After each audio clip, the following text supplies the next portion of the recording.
ಸರ್ಕಾರದ ಆದೇಶ ಉಲ್ಲಂಘಿಸಿ ಅನಧಿಕೃತ ಬಡಾವಣೆಗಳಿಗೆ ಈ ಸ್ವತ್ತು ನೀಡಿದ ಪುರಸಭೆ. ಮಧುಗಿರಿ ಪುರಸಭೆಯಲ್ಲಿ ಅನಧಿಕೃತ ಬಡಾವಣೆಗಳ ನಿವೇಶನಕ್ಕೆ ಈ ಸ್ವತ್ತು ನೀಡಿರುವ ಘಟನೆ ಬೆಳಕಿಗೆ ಬಂದಿದೆ. ತುಮಕೂರು ಜಿಲ್ಲೆ ಮಧುಗಿರಿ ಪುರಸಭಾ ವ್ಯಾಪ್ತಿಯ ವಾರ್ಡ್ ನಂಬರ್ 7ರ ಕಾರ್ಯಪ್ಪ ಬಡಾವಣೆಯ ಲಿಂಗೇನಹಳ್ಳಿಗೆ ಸೇರಿದ್ದ ಆಸ್ತಿ ಸಂಖ್ಯೆ 7244/706/17ರ ಅನಧಿಕೃತ ಬಡಾವಣೆಗೆ ಸೇರಿತ್ತು. ಸರ್ಕಾರದ ಆದೇಶ ಸುತ್ತೋಲೆಗಳನ್ನು ಇಲ್ಲಿನ ಅಧಿಕಾರಿಗಳು ಉಲ್ಲಂಘಿಸಿ ಈ ಖಾತೆ ಮಾಡಿರುವುದು ಬೆಳಕಿಗೆ ಬಂದಿದೆ. ಅನಧಿಕೃತ ಬಡಾವಣೆಗಳ ನಿವೇಶನಕ್ಕೆ ಈ ಖಾತೆ ನೀಡಿದ ಅಧಿಕಾರಿಗಳ ವಿರುದ್ಧ ಕಾನೂನು ಹೋರಾಟ.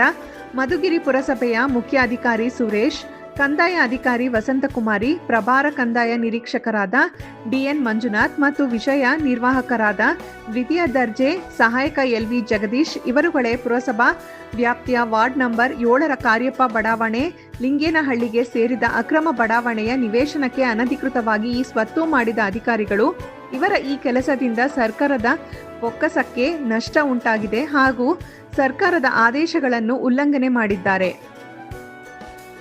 ಮಧುಗಿರಿ ಪುರಸಭೆಯ ಮುಖ್ಯ ಅಧಿಕಾರಿಯಾದ ಸುರೇಶ್ ತಮ್ಮ ತಪ್ಪನ್ನು ತಪ್ಪಿಸಿಕೊಳ್ಳಲು ಕೆಳಹಂತದ ಅಧಿಕಾರಿಗಳಿಗೆ ಕಾರಣ ಕೇಳಿ ನೋಟಿಸ್ ನೀಡಿದ್ದೇನೆ ಹಾಗೂ ಮೇಲಧಿಕಾರಿಗಳ ಗಮನಕ್ಕೆ ತರುತ್ತೇನೆ ಎಂದು ಜಾಣಪೆದ್ದುತನ ತೋರುತ್ತಿದ್ದಾರೆ. ಆದ್ದರಿಂದ ಇವರ ವಿರುದ್ಧ ನಿರಂತರ ಕಾನೂನು ಹೋರಾಟ ಮಾಡುತ್ತೇವೆ ಎಂದು ಕಾಳಜಿ ಫೌಂಡೇಶನ್ ಸಂಘಟನಾ ಕಾರ್ಯದರ್ಶಿ ಮಧುಗಿರಿ ಮಹೇಶ್ ಹೇಳಿದರು.